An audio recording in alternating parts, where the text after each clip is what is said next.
Assalamualaikum warahmatullahi wabarakatuh. Salam sejahtera, salam hormat kepada para pelajar dan juga para penonton sekalian.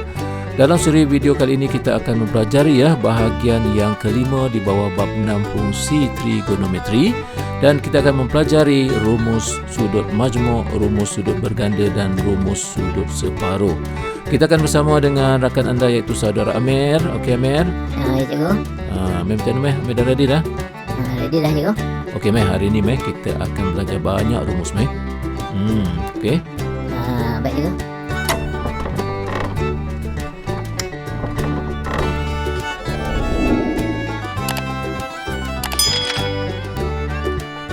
Okey Meh, kita mulakan di sini dengan aktiviti penerokaan ya. Okey, diberikan di sini sebuah segitiga bersudut tegak OPQ dan sudut POQ diberikan sebagai A ya. Okey, dipertimbangkan di sini panjang OP ialah 1 unit. Okey, di sini kita boleh lukiskan satu garis lurus yang selari dengan paksi Y iaitu garis lurus QR. Maka di sini terbentuknya sebuah segitiga bersudut tegak OQR dan sudut QOR ini kita nyatakan sebagai sudut B. Okey, seterusnya kita boleh lukiskan satu lagi garis lurus yang selari dengan paksi Y iaitu garis lurus PS. Maka dari sini terbentuklah sebuah segitiga bersudut tegak POS. Okey. Baik. Satu lagi kita boleh lukiskan satu garis lurus yang selari dengan paksi X iaitu garis lurus QT. Maka dengan ini terbentuklah sebuah segitiga bersudut tegak PTQ. Okey. Okey, disebabkan sudut QOR ini adalah B, maka sudut TQO juga akan sama iaitu B. Okey. Maka dengan itu sudut PTQ di sini adalah sudut 90 darjah tolak B. Okey, oleh yang demikian sudut TPQ adalah B Okey. Macam mana Meh? Pening tak Meh? Itulah cikgu. Ambil tengok dari tadi. Awal-awal dah pening dah. Okey Meh, sabar Meh. Tengok je Okey cikgu. Okey Meh, kita teruskan. Seperti mana yang dinyatakan tadi bahawa kita akan pertimbangkan panjang OP ialah 1 unit ya. Maksudnya di sini Meh, OP ini adalah suatu jejari bagi suatu bulatan unit lah. Itulah maksud dia Okey cikgu, okey. Okey, daripada segitiga OPQ. Mari tengok segitiga OPQ. Okey, apa yang kita boleh dapat daripada sini? Iaitu sinus sudut A. Okey. Ialah setentang per hipotenus. Setentangnya ialah PQ. PQ per hipotenus dia 1 kan. Jadi sin A sama dengan PQ. Okey. Seterusnya cos sudut A pula ialah sebelahan iaitu OQ per 1. Jadi OQ lah situ. Okey. Baik, seterusnya daripada segitiga PTQ yang atas ni. Okey, apa yang kita dapat maklumat daripada sini? Kita akan dapati cos sudut B ialah sebelahan PT per PQ, hipotenus dia. Kemudian daripada sini kita darab silangkan sini PQ dengan cos B ni kan. Maka kita dapat PT sama dengan PQ darab cos B. Boleh setakat tu? Boleh cikgu, boleh. Okey, seterusnya kita pertimbangkan segitiga OQR pula. OQR Okey. Daripada segitiga ini apa yang kita akan dapat? Iaitu sin B setentang QR per hipotenus OQ. Okey. Maka daripada sini kita darab silangkan OQ kepada sin B ni, maka kita dapat tulis QR sama dengan OQ darab dengan sin B. Okey seterusnya kita pertimbangkan pula segitiga OPS. OPS. Segitiga yang besar ni Okey, daripada sini apakah maklumat yang kita perolehi? Iaitu sinus sudut A tambah B ni dia bersamaan dengan setentang bahagi dengan hipotenus. Setentangnya ialah PS, hipotenus dia 1. Oleh itu, sin A tambah B sama dengan PS. Boleh meh? Boleh go. Cikgu, kita sebenarnya nak pergi mana ni, cikgu? Sabar meh. Nanti dah capai matlamat dia nanti. Hala 7 dah sampai nanti. Meh akan tahulah ke mana kita nak pergi ni sebenarnya. Okey, cikgu. Okey meh, kita teruskan dulu PS ni meh. Tengok pada gambar aja. PS kan? PS ini dia sama dengan PT tambah dengan TS. Betul tak? Betul, cikgu, betul. Okey. Kemudian meh, PT ni kita rujuk kat sini. PT sama dengan PQ darab cos B. Kemudian meh, tengok TS ni. TS panjang dia sama dengan QR. Apa dia QR? QR itu ialah QR sama dengan OQ darab sin B. Maka daripada sini dapatlah kita tulis seperti ni. Betul tak? Okey, cikgu, okey. Okey, seterusnya PQ ni kan? Kita rujuk di atas ni. PQ sama dengan sin A kan? Kemudian OQ dia adalah cos A. Kita gantikanlah PQ dan OQ ni. Maka dapatlah kita tulis seperti ni. Boleh Okey, cikgu, boleh, cikgu. Okey. Maka daripada sini kita dapatlah satu kesimpulan, iaitu sinus sudut A tambah B dia sama dengan sinus A darab cos B tambah cos A darab sin B. Nampak tak? Okey, cikgu. Ini formula tak, cikgu? Ini formula Okey, maka kita dapatlah satu rumus di sini, kan? Okey inilah dia rumus ini dikenali sebagai rumus sudut majmuk. Nampak tak? Macam tu, cikgu. Cikgu, majmuk ni maksud dia apa, yo? Majmuk ni maksudnya banyak macam masyarakat majmuk kan. Masyarakat yang pelbagai. Macam itulah. Jadi di sini sudut dia ada dua lah sini, A dan B ni kan. Itu dipanggil sudut majmuk Jadi bila jumpa sinus sudut A tambah B, maka inilah rumus dia, formula dia. Bukan macam setengah orang yang disalah faham Dia kata apa tau, bila sin A tambah B, dia kata sama dengan sin A tambah sin B. Dia darabkan sin tu ke dalam. Memanglah salah bukanlah macam tu. Betul tak? Macam tu, cikgu. Macam mana faham? Okey? Okey, cikgu, okey. Menarik tak? Menariklah juga, cikgu. Kenapa ada juga-juga Itu tak confident tu Okeylah, cikgu, okey. Okey berdasarkan kepada aktiviti penerokaan tadi kita dapat terbitkan suatu rumus, iaitu sinus A tambah B sama dengan sin A cos B tambah cos A sin B.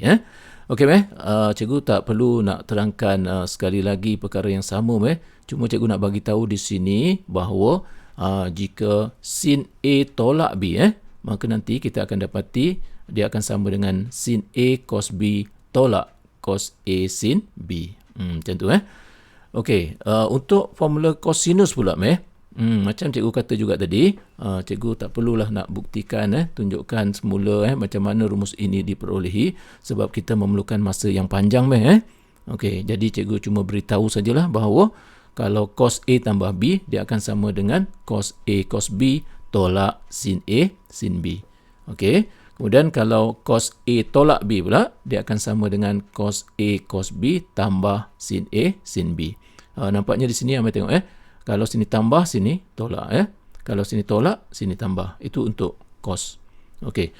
Okey bagaimana pula dengan tangent A tambah B pula Okey, tangent A tambah B dia akan sama dengan tangent A tambah tangent B per 1 tolak tangent A darab tangent B. Ini untuk rumus sudut majmuk bagi tangent Okey, untuk tangent A tolak B pula, dia akan sama dengan tangent A tolak tangent B per 1 tambah tangent A tangent B. Inilah dia ada 6 rumus sudut majmuk. Banyak, cikgu nak kena hafal ke, cikgu? Kena hafal lah Kenapa? Risau nak kena hafal? Dia macam ni kalau dalam peperiksaan tu dia diberikanlah rumus ini Amir tak perlu nak hafal Tapi kalau Amir dapat hafal, itu satu advantage satu kelebihan untuk Amir lah Amir tak payahlah hafal sampai 6 rumus ni kita sebenarnya boleh ringkaskan di sini. Kat sini kan Amir kan dibagi sin A tambah B dan satu lagi sin A tolak B kan. Kita tulislah sin A tambah tolak B macam ni. Dan kita tahu bahawa di sini kalau sini tambah, sini tambah, sini tolak, sini tolak. Jadi sini tambah, sini tolak, sini tolak. Jadi kita tulis satu je lah rumus tu. Betul tak? Oh, okey juga, betul juga. Okey, begitu jugalah dengan cos. Tapi kalau cos ni Amir tengok Kalau cos dia macam ni, sini tambah, sini tolak. Nampak? Kalau sini tolak, sini tambah. Jadi sini kita tulis tambah tolak. Di sini kita tulis tolak tambah. Nampak tak? Okey juga, okey. Jangan silap pula yang tu. Okey juga. Okey, seterusnya untuk tangent pun sama macam tu. Kita tulis tangent A tambah tolak B. Di sini kalau tambah, atas tambah, bawah tolak. Jadi sini atas tambah, bawah tolak. Nampak? Kalau tangent A tolak B, yang di atas tolak, di bawah tambah. Jadi kita tulis sini tolak. Okey, atas tolak, bawah tambah. Macam tu lah. Macam mana boleh? Oh, okey juga, okey. Ringkaslah sikit juga Macam tu lah. Jadi tak payahlah hafal 6 perkara ni. Kita hafal 3 rumus ini sudahlah. Okey, rumus ini dikenali sebagai rumus sudut majmuk ya. Okey juga, okey. Okey, berdasarkan kepada aktiviti penerokaan kita tadi, kita telah pun dapat menerbitkan rumus sudut majmuk ya. Okey, jadi di sini kita pertimbangkan rumus sudut majmuk bagi sin, cos dan tangent untuk tambah ya. Kita tak libatkan tolak, yang tambah saja Okey, inilah 3 rumus sudut majmuknya. Okey, jadi apa yang kita nak terokai di sini, jika A sama dengan B maksudnya sudut A dan sudut B itu sama Okey, oleh itu kita boleh tulis sebagai untuk sin sin A tambah B sama dengan sin A cos A tambah cos A sin A. Okey, dan bila kita ringkaskan, kita boleh tulis seperti ini. Sin 2A sama dengan 2 darab sin A cos A. Betul tak Betul juga, okey. Okey. Seterusnya untuk sudut cos pula. Jika A sama dengan B, maka kita boleh tulis cos A tambah A sama dengan cos A tolak dengan sin A darab dengan sin A. Maka daripada sini dapat kita tuliskan cos 2A sama dengan cos kuasa 2A tolak sin kuasa 2A. Boleh start tu? Boleh juga, boleh. Maka seterusnya kita menggunakan identiti asas. Amir masih ingat lagi identiti asas? Ingat juga. Okey. Jadi kita gantikan sin kuasa 2A ini dengan 1 tolak cos kuasa 2A. Okey. Dan daripada sini kita ringkaskan, kita boleh tulis sebagai 2 cos kuasa 2A tolak 1. Okey. Baik, satu lagi. Kita juga boleh menggantikan menggunakan identiti asas di mana cos kuasa 2A ini kita tulis sebagai 1 tolak sin kuasa 2A. Okey, maka daripada sini kita ringkaskan. Akhirnya kita boleh tulis sebagai 1 tolak 2 sin kuasa 2A. Nampaknya di sini dapat kita buat satu rumusan iaitu cos 2A boleh ditulis sebagai cos kuasa 2A tolak sin kuasa 2A. Ataupun kita boleh juga tulis sebagai 2 cos kuasa 2A tolak 1. Ataupun kita boleh tulis sebagai 1 tolak 2 darab sin kuasa 2A. Okey. Jadi bila sebut cos 2A, kita boleh tulis dalam 3 rumus ini. Macam mana Boleh Okey, juga boleh juga. Okey, seterusnya untuk tangent pula jika A sama dengan B, maka kita boleh tulis tangent A tambah A sama dengan tangent A tambah tangent A bahagi dengan 1 tolak tangent A darab tangent A. Okey, maka di sini kita ringkaskan, maka kita boleh tulis tangent 2A sama dengan 2 tangent A bahagi dengan 1 tolak tangent kuasa 2A. Maka kita boleh tulis rumus ini seperti ini. Macam mana okey? Okey juga, okey. Mungkin bertambah juga rumusnya.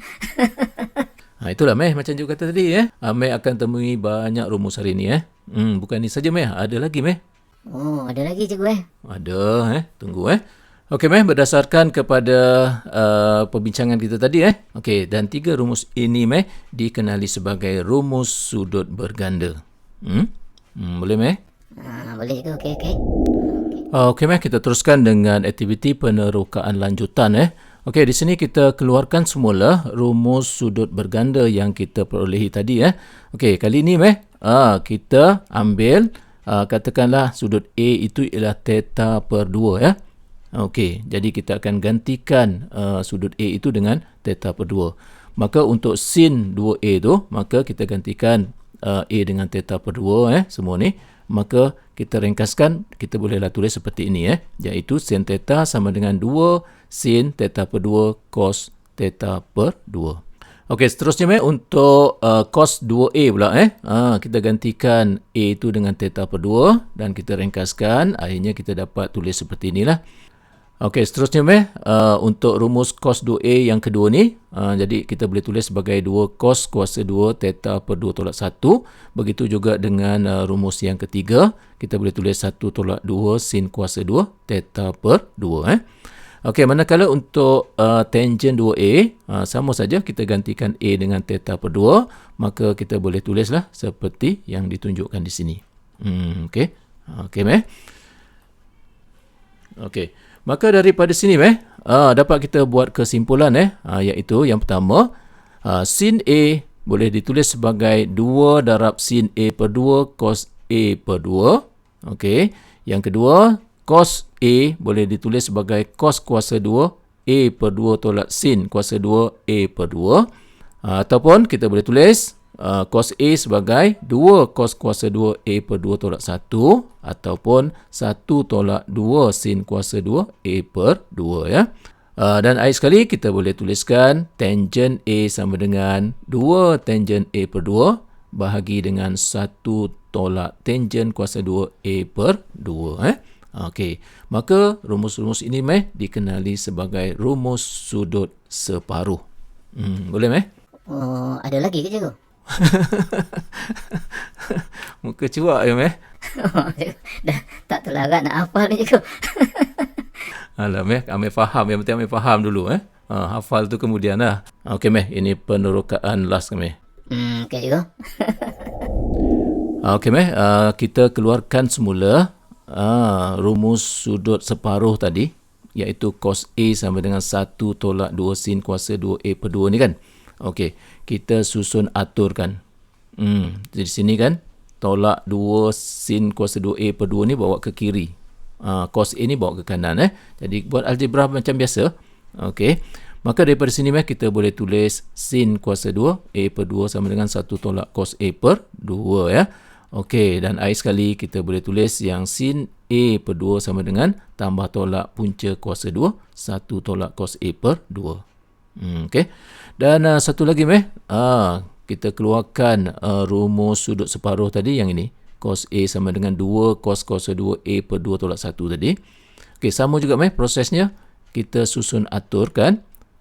Akhirnya kita boleh tulis di sini iaitu cos A per 2 sama dengan tambah tolak punca kuasa 2 1 tambah cos A per 2. Boleh okey juga okey. Okey. Maka daripada sini dapatlah kita nyatakan bahawa sin A per 2 akan sama dengan tambah tolak punca kuasa 2 1 tolak cos A per 2, dan satu lagi kita boleh tulis cos A per 2 sama dengan tambah tolak punca kuasa 2 1 tambah cos A per 2. Dan kita juga boleh tulis untuk tangent tapi cikgu tak tunjukkan di sini kita cikgu tunjukkan hasilnya saja, iaitu tangent A per 2 boleh ditulis sebagai tambah tolak punca kuasa 2 sin A per 1 tambah cos A. Maka di sini kita dapat terbitkan 3 lagi rumus yang juga dikenali sebagai rumus sudut separuh ya. Okey. Jadi daripada sini kita buat kesimpulan ya. Okey, berdasarkan kepada penerokaan tadi, maka dapat kita buat kesimpulan bahawa ini adalah rumus sudut separuh ya. Boleh Okey cikgu, okey. Tak ada dah cikgu tak ada dah habis dah. Itu saja Okey. Okey daripada sini kita buat satu kesimpulan secara menyeluruh. Aktiviti penerokaan kita tadi dapat menerbitkan rumus-rumus ini rumus apa? Rumus sudut majmuk, rumus sudut berganda dan juga rumus sudut separuh. Okey.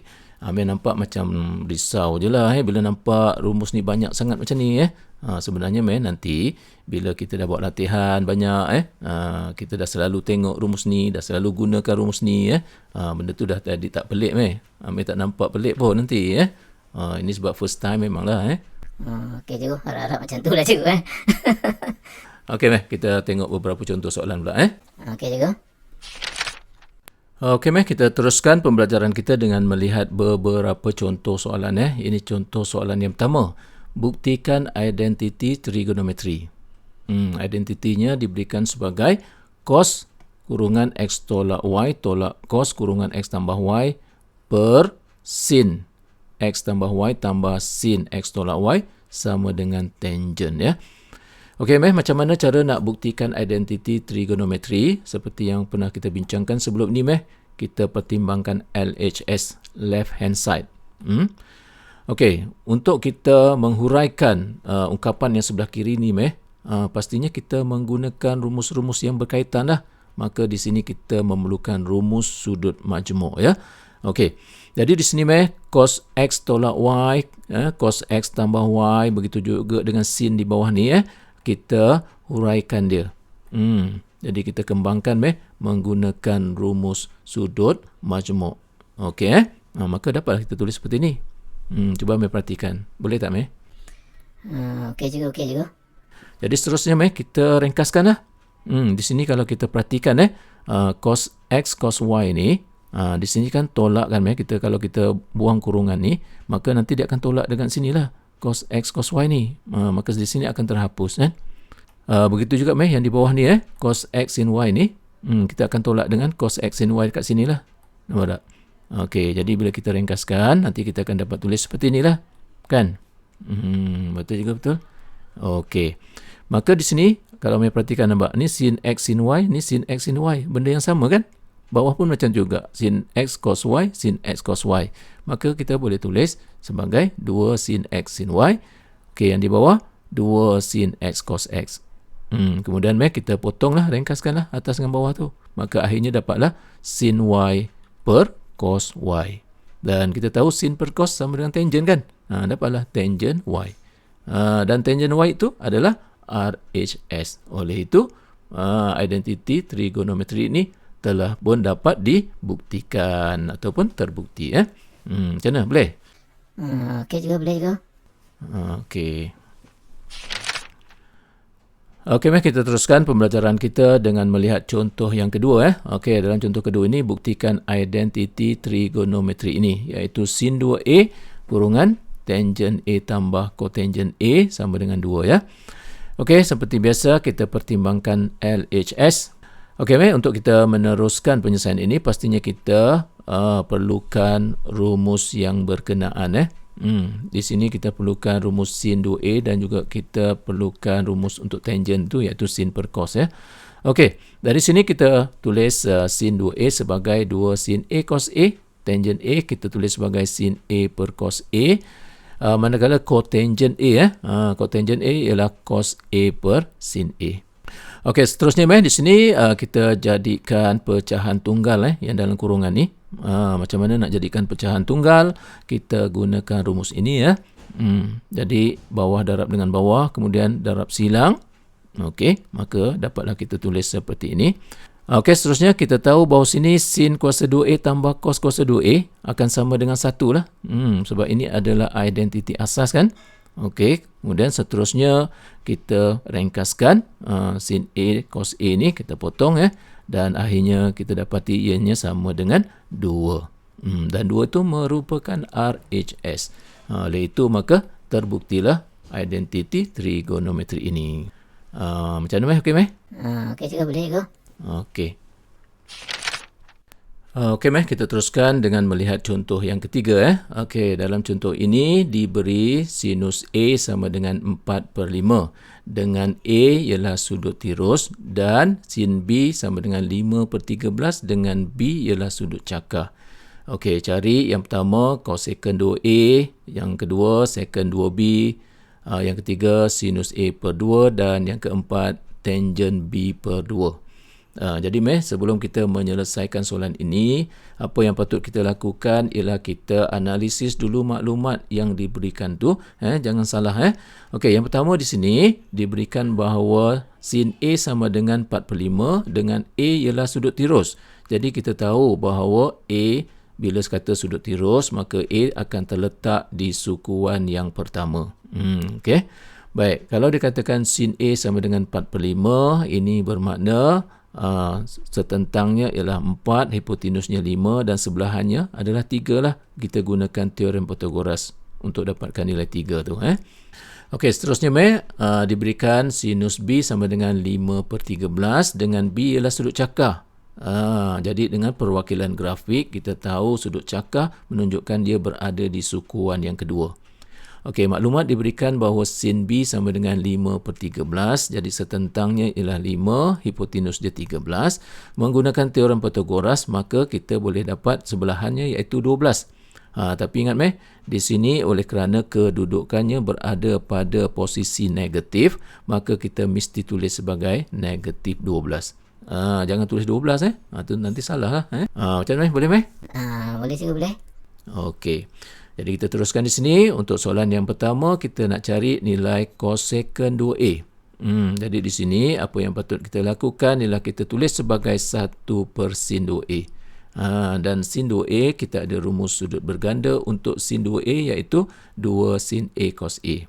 Maka daripada sini kita gantikanlah nilai sin A dan juga nilai cos A dan kita rujuk kepada perwakilan grafik ni. Okey, kemudian kita ringkaskan. Akhirnya dapatlah, itulah jawapan dia. Macam mana boleh? Okey je, okey. Okey, soalan B Amir nak cuba? Okey cikgu, Amir cuba cikgu. Soalan B ni cikgu, kita nak cari secant 2B. Secant ini maksudnya cikgu 1/cos. Jadi kita tulis sebagai 1/cos 2B. Kemudian cikgu, cos 2B ni kita boleh gunakan rumus sudut berganda cikgu. Kita gantikan sebagai 2 cos kuasa 2B tolak 1. Kemudian cikgu, kita dapatkan cos B ni daripada perwakilan grafik ni. Jadi kita boleh tulis seperti ni cikgu. Cos B ialah negatif 12/13. Betul cikgu Betul teruskan. Okey, seterusnya cikgu kita ringkaskan dan akhirnya dapat cikgu ini jawapan dia. Okey, bagus. Macam mana boleh faham Boleh cikgu, boleh. Okey.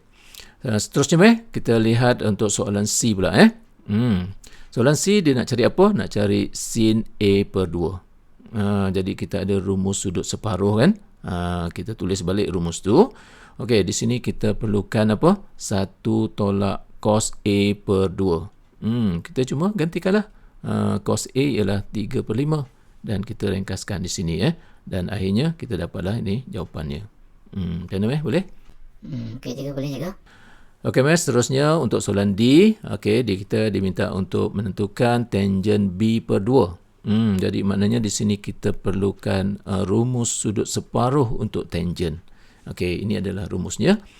Okey, kita gantikan di situ nilai sin B dan juga cos B. Okey, dan akhirnya kita ringkaskan dapatlah itulah jawapan kita Okey, macam mana boleh Okey cikgu. Baik.